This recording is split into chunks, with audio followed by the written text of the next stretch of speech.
Lo vamos a leer antifonalmente. Yo leo el primer verso, ustedes el segundo. ¿Listos?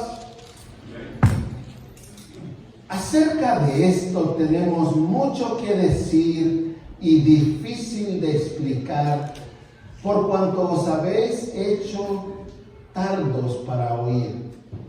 Porque viviendo maestros después de tanto tiempo, tenéis necesidad de Dios que os enseñe cuáles son los primeros rudimentos de la palabra de Dios. Y habéis llegado a ser capaces y tenéis necesidad de leche y no de alimento sólido.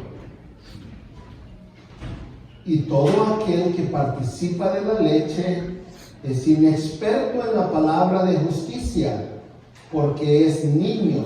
¿Todos juntos?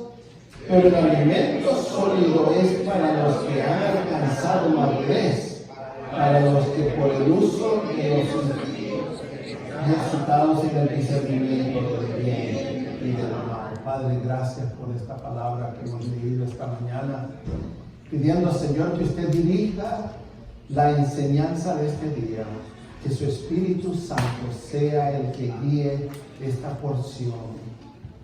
En el nombre de Jesús. Amén. ¿Pueden sentarse, amados?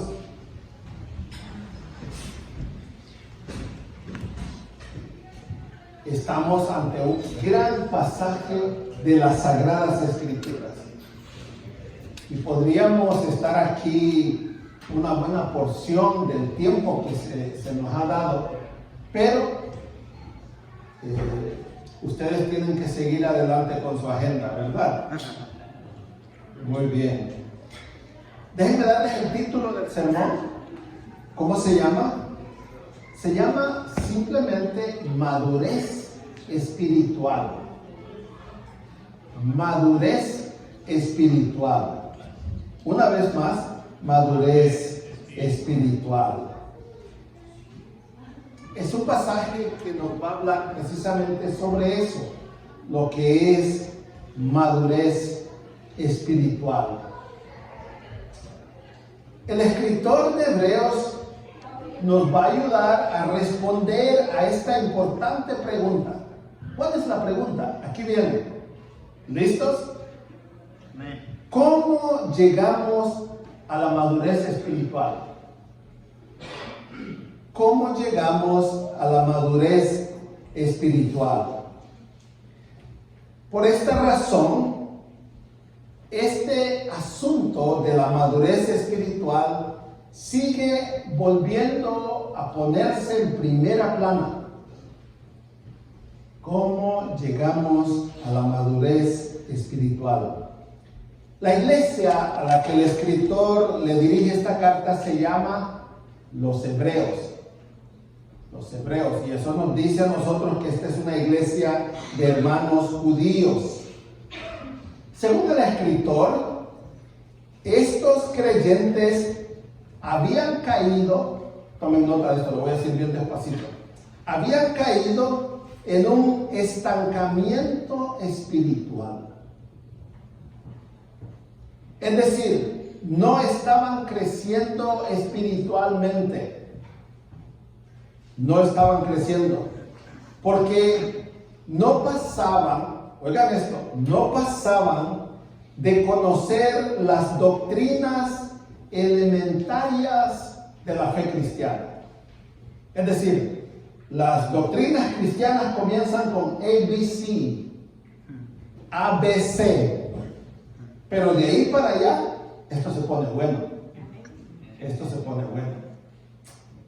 Yo no sé ustedes, pero si yo me tengo que comer un desayuno de cereales, un poquito de cereal o avena, ese es un desayuno liviano. Por lo menos así lo considero yo, un desayuno. La hermana Shirley está aquí, estoy midiendo mis palabras muy bien. Lo considero un desayuno liviano, porque yo sé lo que es un desayuno heavy. Quiero decir, un buen desayuno. Y un día pasamos por un restaurante a la orilla de un río allá en Honduras, en la campiña Catracha. Y ese desayuno que nos sirvieron ahí, Ese fue desayuno. Ya, yo no puedo comer desayunos así todos los días, porque a mi edad no conviene. El cuerpo como que ya no aguanta un desayuno así. Hay que tener mucho cuidado con eso. Hay 3 puntos en nuestro texto en los cuales baso el sermón, y se los voy a dar al costo. Aquí va. El texto nos va a llevar a considerar 3 cositas, y después de esas 3 cositas me siento. Ya no tengo más que decir. Número 1 se llama una enseñanza perdida. Número 2, un tiempo desaprovechado. Y número 3, una madurez alcanzada. Cuando termine con esos 3 puntos, ya nos podemos ir. Juzguen ustedes lo que aquí digo sobre la madurez espiritual y hagan notas sobre lo que aprendan hoy. Al final del servicio yo les voy a preguntar que si aprendieron algo hoy. ¿Están listos? Aquí vamos. Una enseñanza perdida es el primer punto al cual voy a referirme. Dice el escritor, y lo estoy citando, él dice: hay mucho que aprender. Ustedes tienen mucho que aprender. El autor de Hebreos había estado dando una disertación, y disertación es decir, una cátedra, una enseñanza a sus lectores sobre el sacerdocio de Cristo, que comienza, tomen nota los que están tomando nota, comenzó en Hebreos 4:14 y siguió hasta detenerse de forma abrupta, o de repente se detiene en Hebreos 5:10. Y como que dijera él: wait a minute. Es como que yo estuviera predicando aquí y no escuchara nunca un amén, un aleluya, y de repente voy a decir: se me durmió.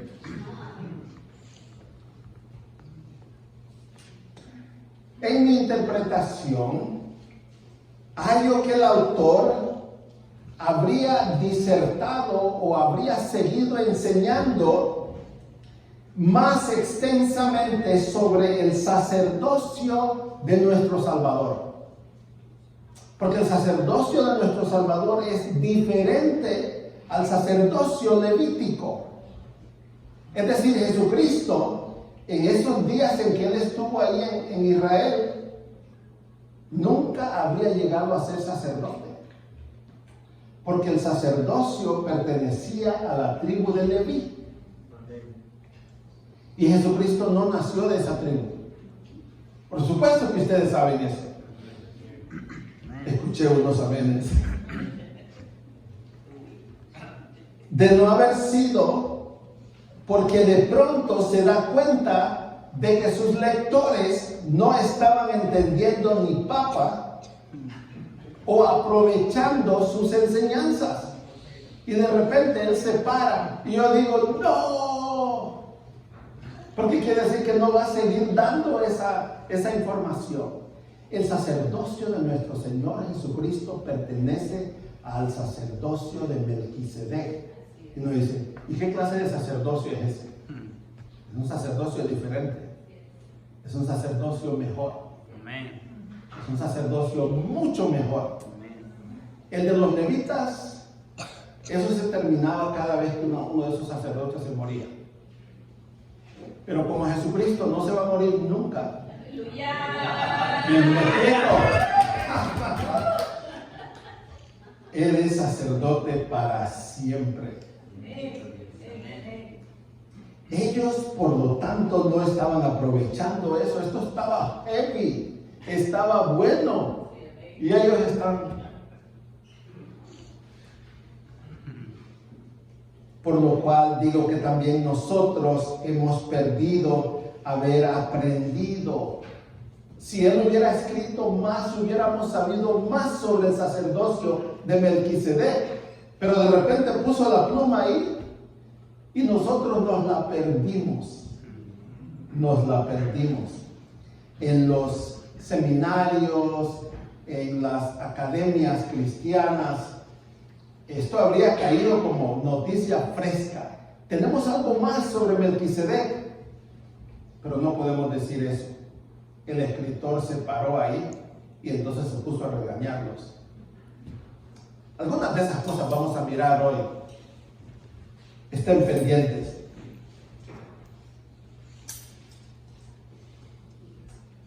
Es lo que dice. Tenemos mucho que decir o mucho que explicar, pero es difícil. No es que la teología que él estaba enseñando sea tan difícil de entender. Ya más adelante les voy a decir cuál es el problema que tenían estos hermanos en materia de aprendizaje y destreza. Porque no es solo aprendizaje, pero es aprendizaje y destreza. Nosotros tenemos que leer este libro y entonces tenemos que interpretarlo. Y aquí es donde viene a veces el problema, ¿no? Cuando alguien interpreta esta Biblia, pero nada que ver, ¿no? Es donde le tenemos miedo a algunas personas que interpretan la Biblia y la interpretación de ellos los lleva lejos de la fe. El autor no tenía problema explicando, el problema estaba en sus lectores. ¿Qué dice de sus lectores? Tenga sus Biblias abiertas, no las cierre.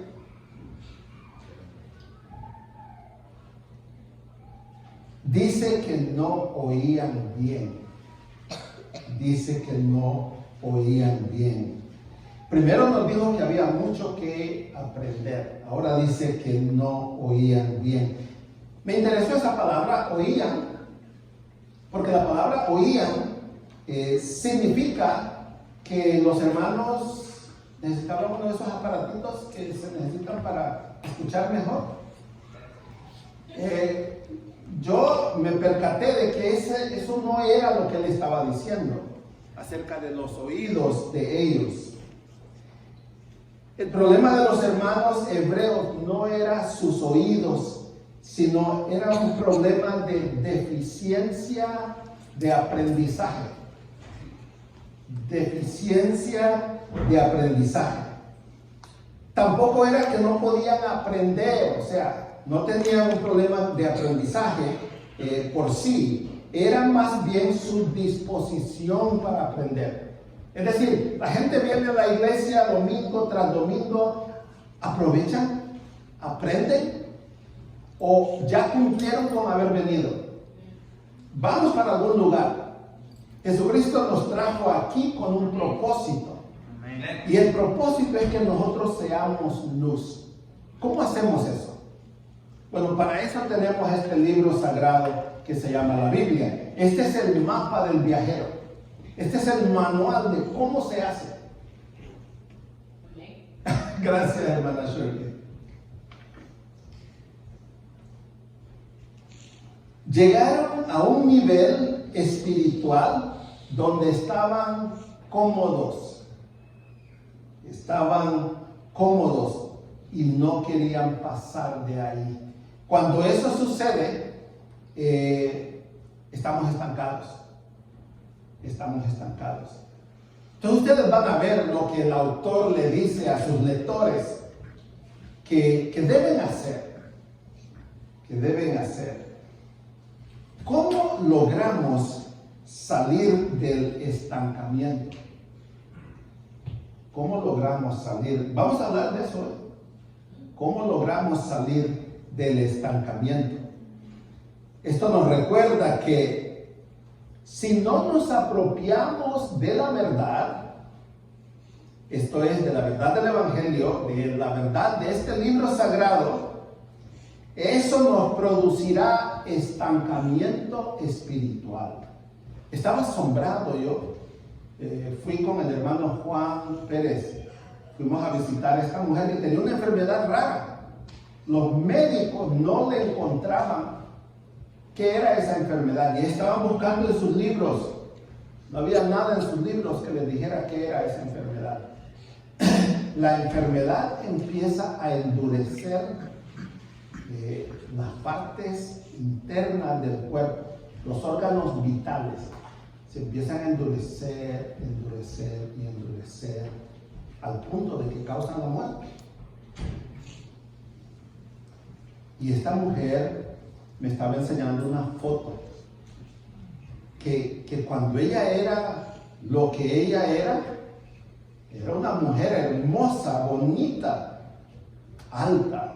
No estoy diciendo que las que no son altas no son bonitas, solo estoy diciendo que ella era una mujer así.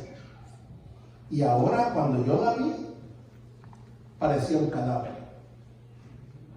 Y ya me contó cómo es esta enfermedad. Entonces yo fui a buscar a mi diccionario bíblico y encontré que es precisamente lo que dice Dios que pasa con nosotros. Que si no ponemos atención, que si no tomamos la decisión de obedecerle a Él, que lo de adentro de nosotros se va endureciendo y se va poniendo cada vez más duro. Y entonces, por supuesto que cada vez oímos menos. Es que el corazón, el hígado, los riñones, todo trabaja junto. Y una cosa afecta a los demás. Entonces, dice el autor, escúchenme. No podemos avanzar en mayores conocimientos de la palabra de Dios si no ponemos atención. No vamos a poder pasar adelante si estamos estancados espiritualmente. El rechazo de la revelación nos producirá lo que se conoce como endurecimiento. Endurecimiento. Ustedes lo vieron en el libro de Éxodo cuando se endureció el corazón de Faraón. Y después la palabra de Dios dice, Dios le endureció el corazón. Son las dos cosas sucedieron, ¿verdad? Satanás se propuso que él quería ser Dios. Él se lo propuso. Dios le endureció el corazón. ¿Eso es lo que quieres? Eso es lo que va a pasar. Y atrás de él vinieron un montón de ángeles que decidieron seguir a Satanás.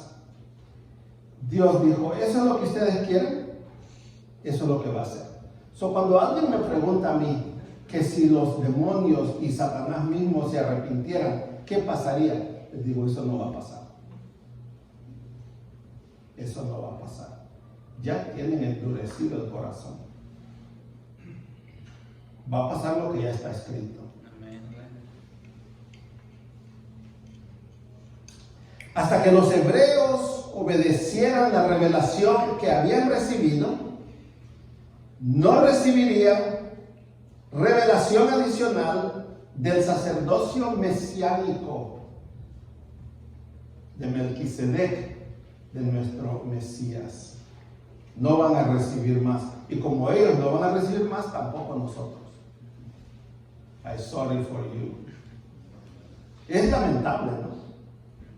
Déjenme contarles una pequeña ilustración que se llama aspiraciones. Y aspiraciones quiere decir las cosas que uno quisiera lograr en la vida.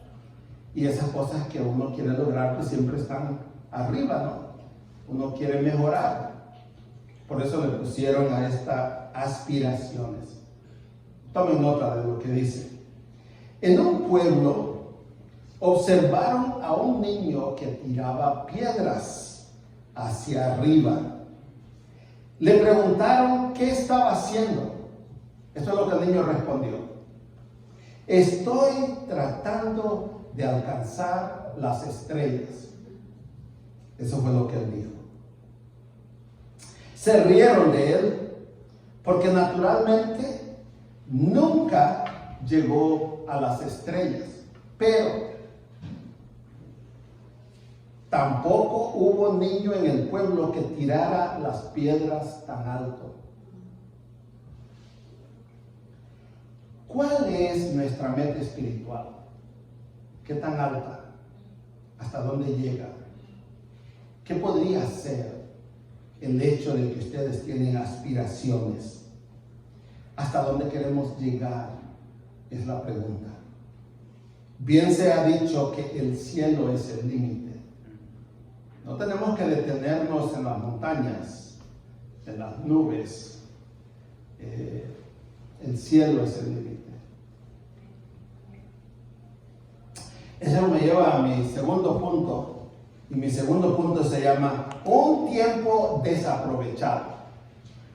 Un tiempo desaprovechado. Esto es lo que les dice el autor o el escritor a sus lectores. Les dice, ustedes ya debían tener una maestría. Yo dije, wow, es severo. Es una severa afirmación. Ustedes ya debían tener una maestría. Vamos para algún lugar con eso. Yo entiendo si se ponen calladitos. El escritor de Hebreos dice que sus lectores ya debían ser maestros considerando el tiempo que tenían de ser creyentes. Entonces es un reto para nosotros. ¿Cuánto tiempo tengo de ser creyente? Pastor, solo tengo 6 años. 30 años. Ok. ¿Qué has hecho con esos años de ser creyente? Pero en lugar de una maestría, estos creyentes hebreos no estaban, o más bien estaban interesados en doctrinas elementarias. Doctrinas elementarias. ¿Por qué? Pues, ¿han pasado ustedes un examen? Déjenme contarles aquí, suavecito. Los estudiantes en Casa de Vida ya descubrieron que las clases que toman, que son clases teológicas aquí en Casa de Vida, empiezan suavecito. Y a todo el mundo le gusta, empiezan a escribir ahí sus lecciones, está bien bonito. Pero el libro es como si tuviera tornillos y va apretando y va apretando.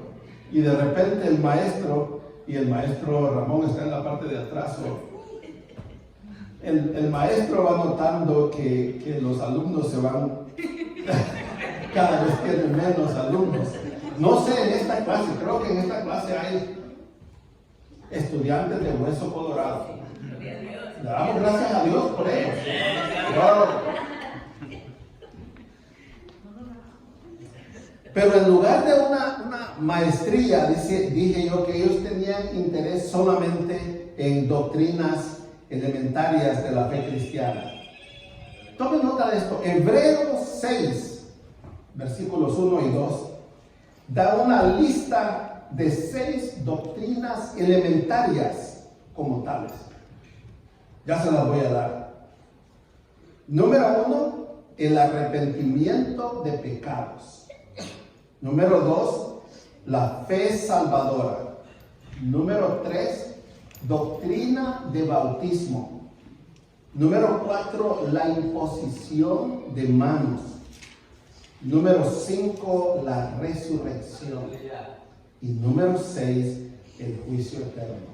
Estas son doctrinas básicas o elementarias de la fe cristiana. Por ahí comenzamos nosotros con estas doctrinas.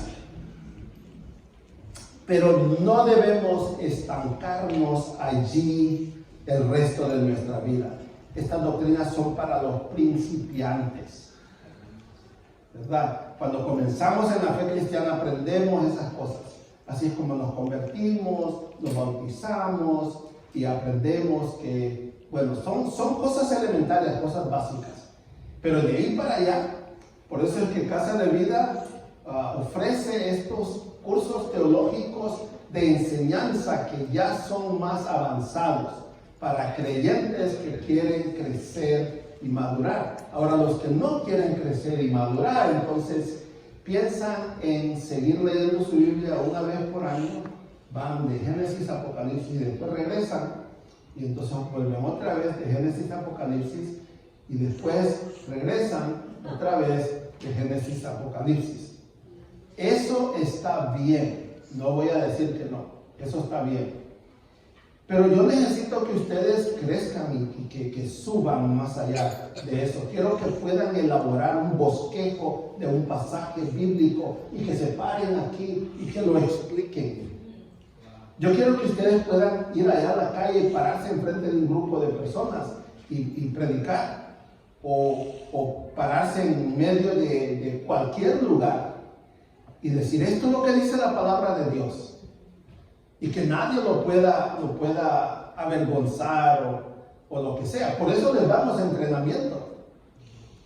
Por eso es que el pastor no es el único que predica aquí. Aquí hay hermanos que son, pues, ¿cómo les diría? Veteranos de guerra.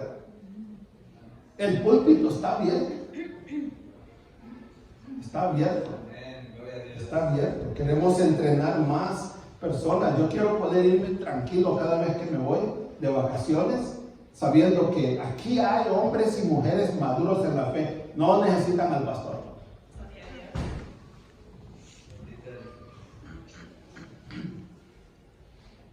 Dios tiene planes para hacernos crecer al punto de la madurez espiritual. Esa palabra madurez la vamos a explicar un poquito más. En Casa de Vida hemos estado últimamente un poquito cortos de maestros. Y no es por falta de madurez espiritual, tenemos personas aquí maduros, capaces. Pero les hace falta práctica. Y entonces necesitamos que sepan que hay plazas, hay oportunidad para que se desarrollen, para que se metan, para que enseñen. Y ese es el propósito de que ustedes aprendan. Es para que enseñen.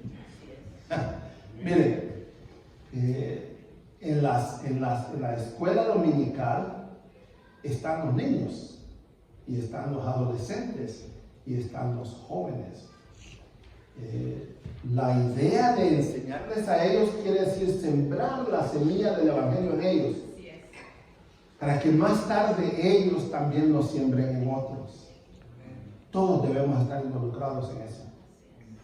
No es cierto, si escucharon ese rumor, no es cierto de que nosotros aquí tenemos una silla para que usted se siente cómodamente cada domingo y es todo lo que tienen que hacer.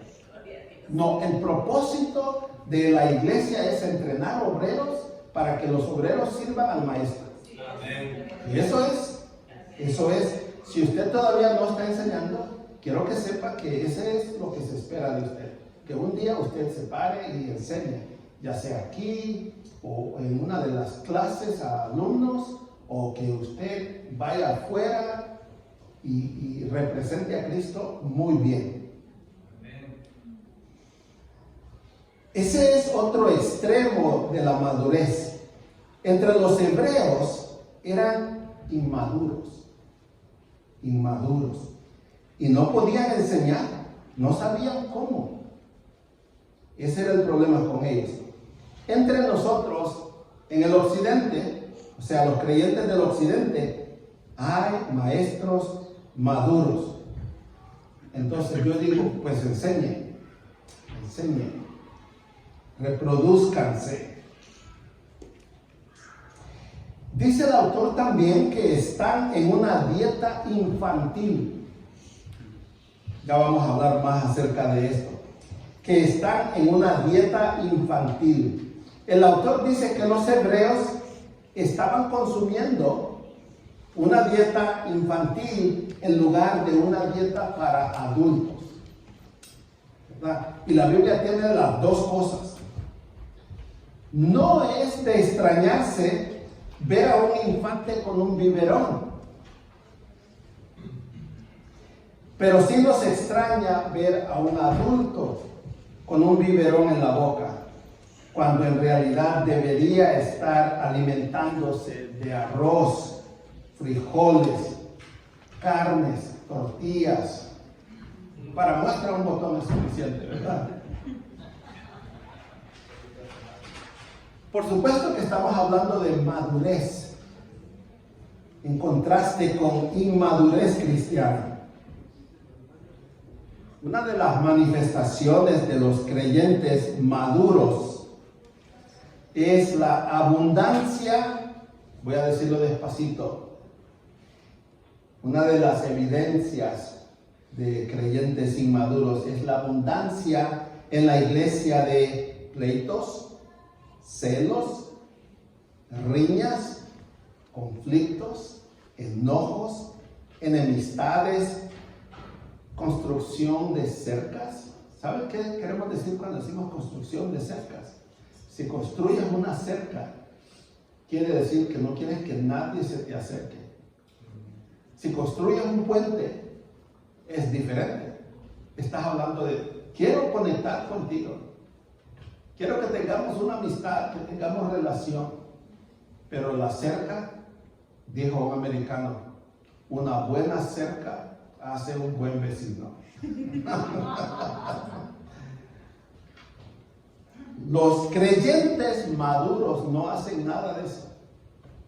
Los creyentes maduros no hacen nada de eso. Estamos diciendo que la palabra de Dios nos nutre y nos hace crecer. Amén.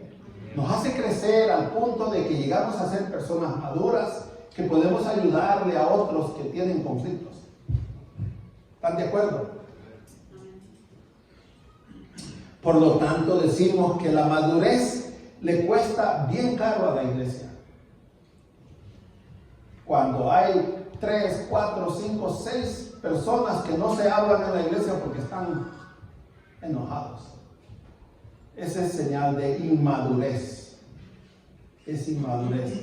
Esposo y esposa que se van a dormir, están enojados, no se hablan. Es inmadurez. Está bueno que hicieran eso al principio, pero después de 10 años todavía están haciendo eso. Parecen niños. Parecen niños. Por eso aquí se exhorta a la comunidad de fe hebrea a crecer en el conocimiento de la palabra del Señor. Ya tenían que dejar esa dieta infantil y alimentarse de una dieta de edad apropiada. ¿Qué come usted? ¿Cuáles son sus comidas favoritas? Hay unos que dicen que solo comen fideos con salsina. ¿Saben lo que son? ¿Fideos? Salsina es la salsa de tomate. Hay personas que comen unas dietas súper puras ensaladas. Y no tengo nada que decir en contra de las ensaladas, ustedes saben eso. Pero pregúntenle a los hombres cuántos hombres aquí comen ensaladas. Necesitamos una dieta sólida que nutra, que alimente, que nos haga strong, como Popeyes. Comodidad. El problema de crecimiento, gracias hermano, parece estar en nuestra comodidad. Comodidad donde estamos. Es decir, me gusta la vida como estoy viviendo. Y yo estaba evangelizando a este hombre un día y él me dice, ¿por qué me voy a meter con ustedes los evangélicos? Dice, a mí me gusta la vida que vivo.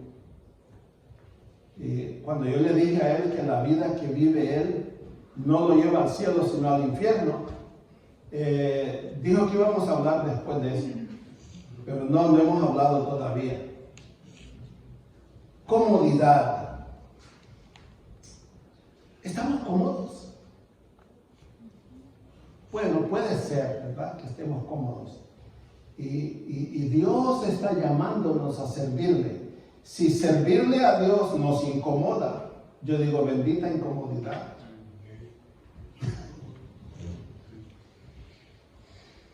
¿Por qué hay unos que no progresan o avanzan? ¿Por qué en las iglesias hay personas que no progresan o avanzan? Tal vez, porque si me hago maestro, van a querer que enseñe. O tal vez, si saben que soy músico, van a querer que toque. No sé si los hebreos se quedaron atrás a propósito o porque estaban cómodos con la vida que vivían o no querían cortar con sus relaciones culturales.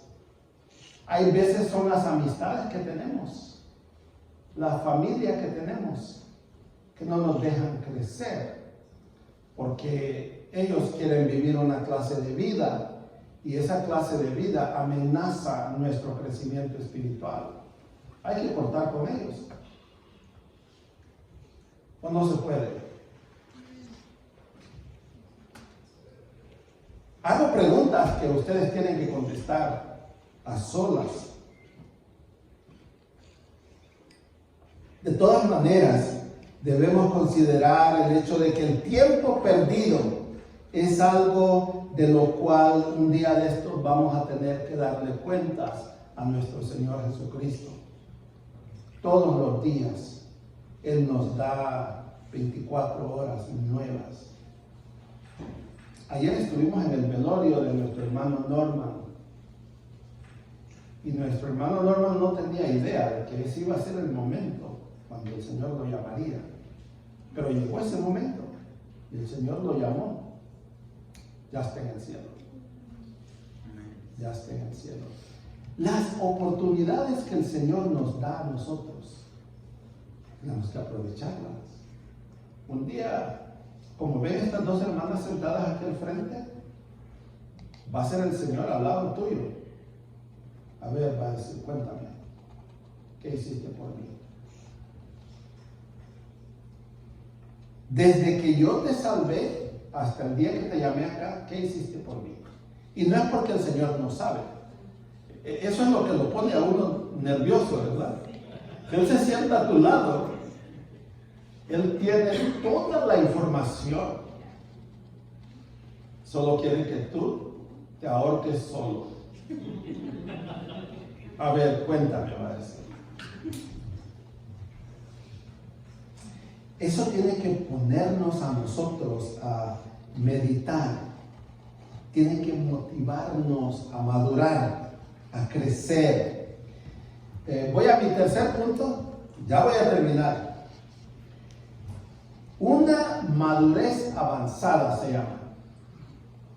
Una madurez más bien alcanzada por una dieta sólida. Es decir, yo no les voy a decir qué es lo que ustedes tienen que comer porque ustedes saben lo que les gusta. Pero espiritualmente, aquí está la dieta. Aquí está. Estamos diciendo que la madurez espiritual no se alcanza con una comida infantil. Estamos hablando de llegar de la niñez a la madurez. Me encanta eso. De la niñez a la madurez. ¿Qué clase de creyentes son personas maduras en la fe? ¿Cómo lo reconocemos? Lo reconocemos por lo que hacen, ¿verdad? Es por lo que hacen.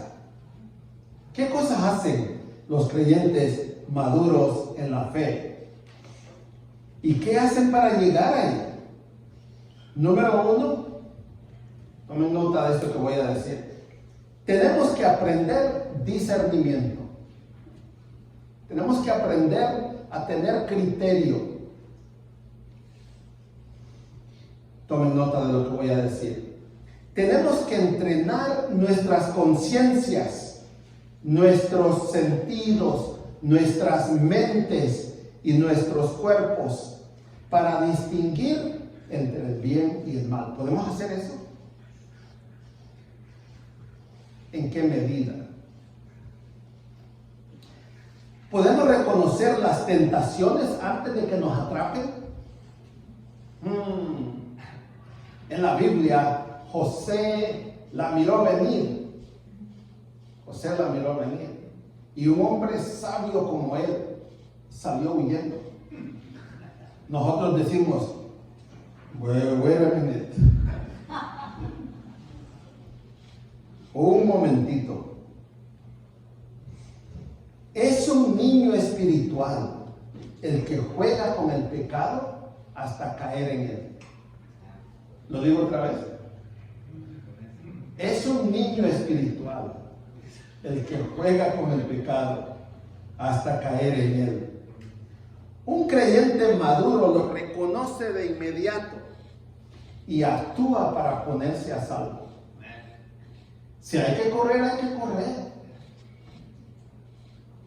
Las tentaciones siempre vienen con una capa de azúcar por fuera. Hello. Siempre vienen disfrazadas. Lo malo se disfraza de bueno. Y si tú solo ves lo de afuera y no sabes lo que hay adentro, si caes en esa tentación por ignorancia, te falta madurez espiritual. Te falta madurez espiritual. Nuestro Señor Jesucristo, el Dios del universo, el dueño, ¿qué hizo ante la tentación? Sacó sus escrituras y se defendió a capa y espada. Y si Él tuvo que hacer eso, nosotros necesitamos hacer lo mismo. Pero nosotros sacamos el teléfono, y no estoy diciendo nada en contra del teléfono, porque yo ando el mío aquí. El teléfono te puede ayudar, pero yo he estado con mi teléfono así, cuando de repente me aparece una güera semidesnuda. Yo no lo busqué, me apareció ahí. Y ahora tengo que lidiar con eso porque son imágenes que se meten en la cabeza. Pero si sacas tu Biblia, no te va a aparecer ninguna güera. Como ustedes dicen que sí quieren que les aparezca. O un güero.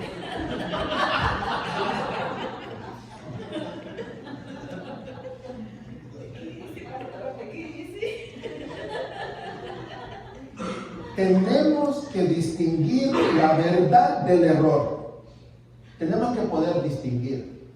Estamos viviendo en esos tiempos cuando pues, no sabemos qué es verdad y qué es error. Uno ve las noticias, videos, etcétera, etcétera. Ustedes corren a Google a preguntarle por todo. Cuidado, aquí está la respuesta. No es Google. Cuidado con Google. Algunas cosas que Google dice son verdad y otras cosas son mentiras. No se confíen, verifiquen, como dijo el ruso. Trust but verify. Hay que confiar, pero hay que asegurarse. Tenemos que distinguir la verdad bíblica del error. Aquí está la verdad. Nuestra capacidad para disfrutar de verdades más profundas de la palabra de Dios, ya les digo,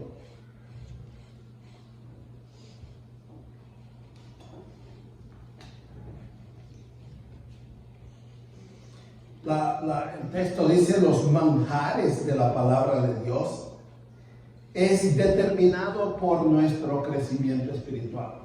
¿Cuán maduros somos? Eso determina cómo disfrutamos este libro. ¿Cuántos de ustedes leen su Biblia todos los días? Eso es lo que yo pensé. Demasiadas veces queremos el banquete de Dios antes de ser espiritualmente capaces de digerirla. Wow. Entonces no podemos disfrutar de las profundidades mayores de la palabra de Dios si no tenemos la madurez para eso. Crecer y madurar en el Señor requiere que pongamos en práctica todos los días lo que estamos aprendiendo. Aprendemos para poner en práctica. Bueno, por lo menos así debe de ser. que aprendamos la palabra de Dios para ponerla en práctica. Es así como llegamos a la madurez. La palabra madurez, esa palabrita que aparece varias veces en ese cortito texto que leímos, en el verso 14 es la palabra perfecto. Perfecto. Nuestro Señor Jesucristo dice: yo soy el alfa y la omega, principio y fin. ¿Qué está diciendo Él con eso? Aquí está la palabra: perfecto, completo. En Dios no hay nada incompleto. Todo es completo. Y por eso decimos perfecto. La palabra es teleión y se traduce madurez o completo. Cuando no es completo, entonces estamos diciendo, le falta mucho. A veces decimos eso, ¿verdad? De personas, le falta mucho. No sé, vamos a dejar eso por la paz.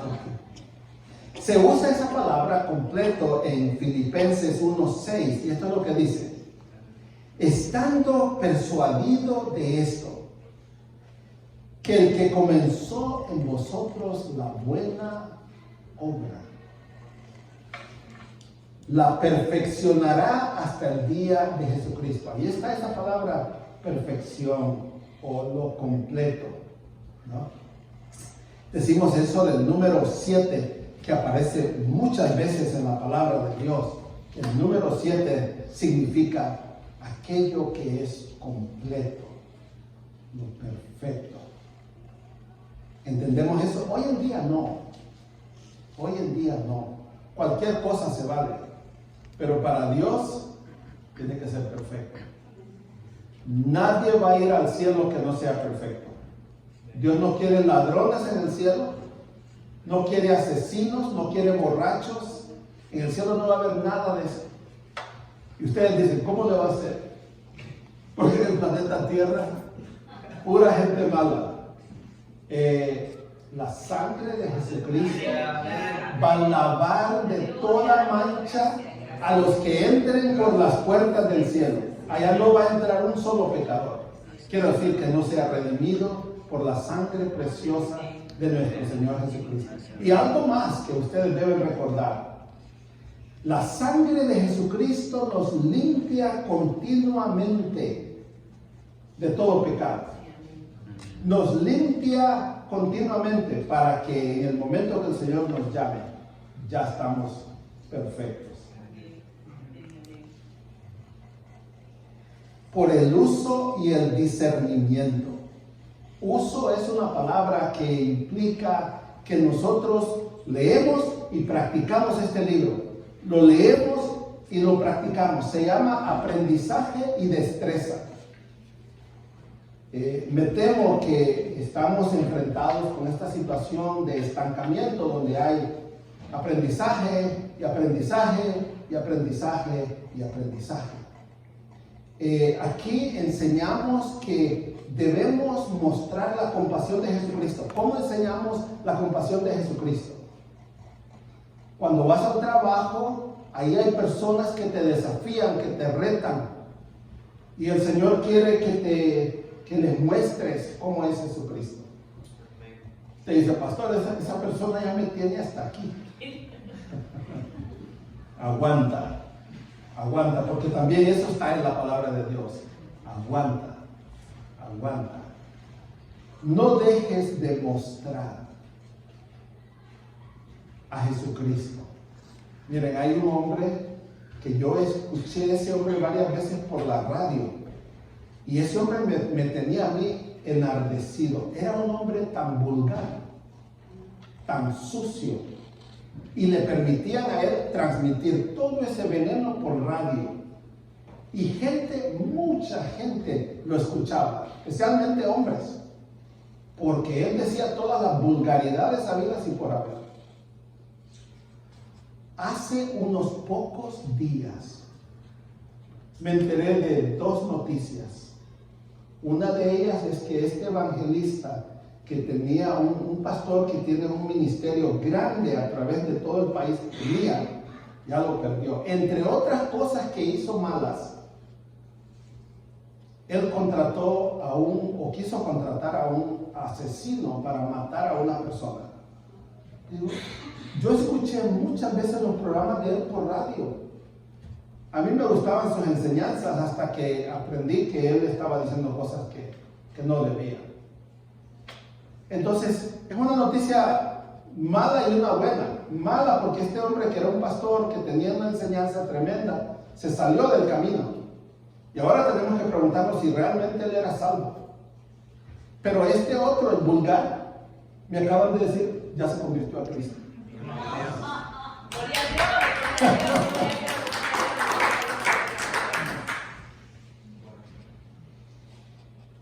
En este mundo, tanto la verdad como el error están a la orden del día.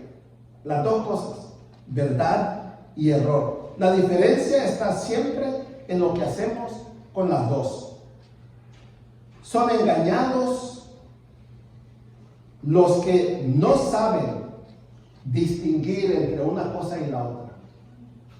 Ellos van a ser engañados. Pero ustedes tienen la palabra de Dios morando en ustedes. Amén. Los que ya son maduros en la fe han llegado ahí porque llevan mucho tiempo luchando frente a frente contra las estrategias de Satanás, quien busca siempre engañar, herir, derrotar a aquellos que son flojos en su relación con la palabra de Dios y su vida de oración. El diablo siempre busca esas dos cosas. Vamos a ver qué tan fuerte está. Cuando Dios dijo que Job era un hombre de Dios, Satanás dijo, un momentito, hay que poner eso a prueba.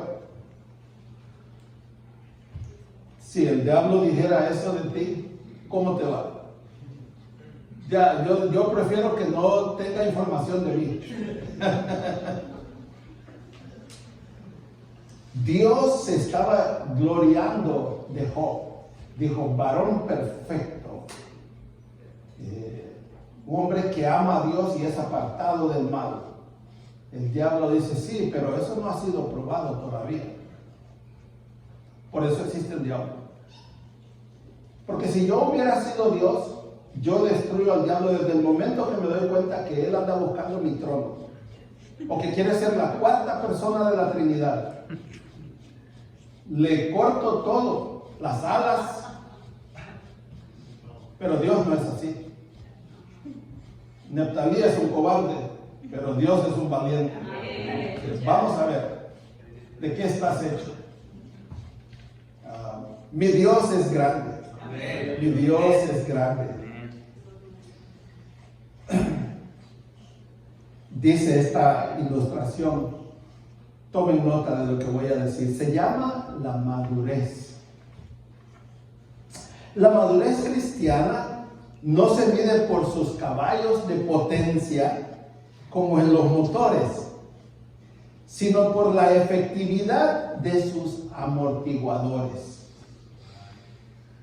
Nos impresionan las personas que parecen vivir una vida de potencia. Parecen vivir una vida de potencia.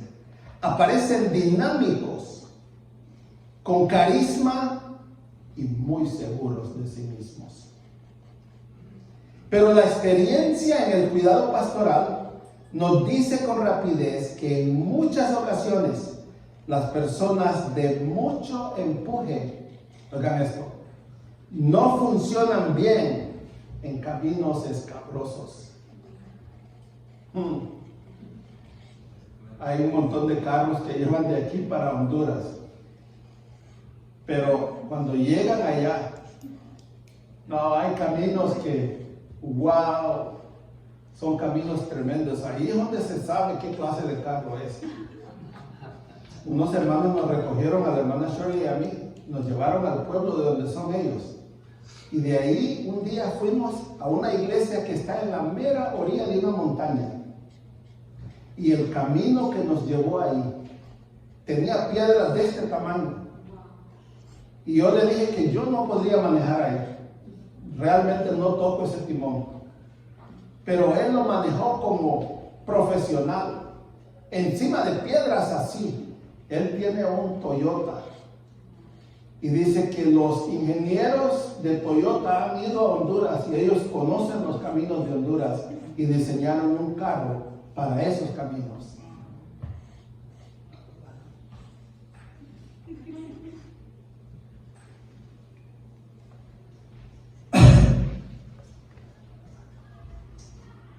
Por aquí voy. Nos dice con rapidez que estas personas de mucho empuje no funcionan en caminos escabrosos.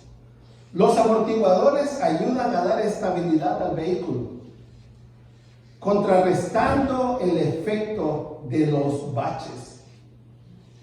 Son ellos los que hacen posible mantener la estabilidad del vehículo a pesar de la inestabilidad del terreno.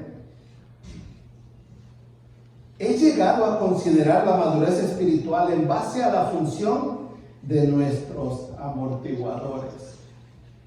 Es decir, en razón de cómo tratamos la crisis, las podemos manejar con estabilidad. Una fe genuina y madura provee el mejor recurso para ayudar a un creyente a absorber y sobrevivir los golpes de la vida. Madurez. Madurez. Madurez espiritual. Si yo dijera, tomen nota de lo que voy a decir, si yo dijera, pónganse de pie todos los que son espiritualmente maduros, yo entendería si nadie se mueve. En fin, yo mismo correría y me sentaría ahí con ustedes para enfrentar juntos el reto del pastor. Hay preguntas que por modestia, pena o miedo a dar la respuesta incorrecta nos hacen refrenarnos de responder. ¿Eres guapo? ¿Eres bonita? Son preguntas que cuesta contestarlas.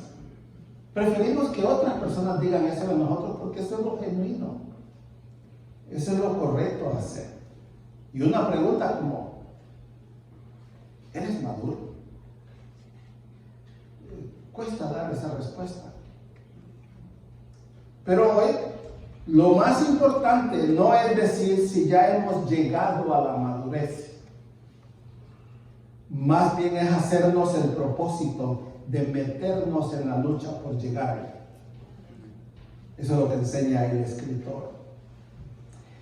Pregúntenle a una mamá cuál de sus hijos es el que más le preocupa. Siempre resulta ser el más vulnerable, el más pequeño, el que quiere seguir siendo niño, etcétera, etcétera. Confiemos a Cristo nuestra madurez. Seamos sumisos a lo que Él quiere hacer. Olvídense de la comodidad. La comodidad solo los va a poner a dormir espiritualmente. Dejen que Cristo los incomode, los agite, les meta el fuego que Él quiere para que tengan los resultados que son mejor. Los voy a dejar a ustedes que ustedes trabajen, traten con esa parte de su vida, porque tal vez este sermón no es para esta iglesia. Tal vez ustedes ya llegaron a ese nivel de madurez. Tal vez aquí hay puros profesores y no lo necesitan. pero el Señor quiere que nosotros seamos esa herramienta que Él quiere usar. Y si usted está listo, dígaselo. Vamos a orar.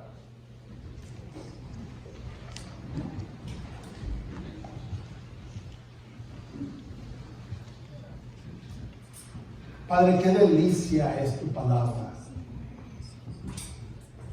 Y qué bueno es saber que para estos tiempos tan difíciles, nos has llamado para estar aquí. Señor, queremos ser tus manos, tus pies, queremos ser tus ojos, tu boca,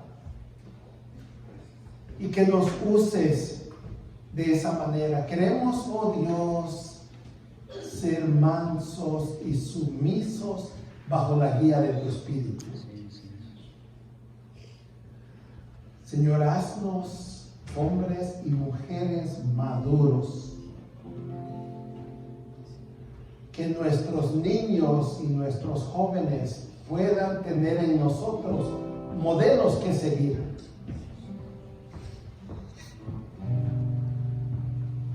Señor, reconocemos a veces nuestras flaquezas, nuestras debilidades y nuestra incapacidad para subir al nivel que nos has llamado a subir. Queremos rogarte, Señor, que nos ayudes a alcanzar esa meta.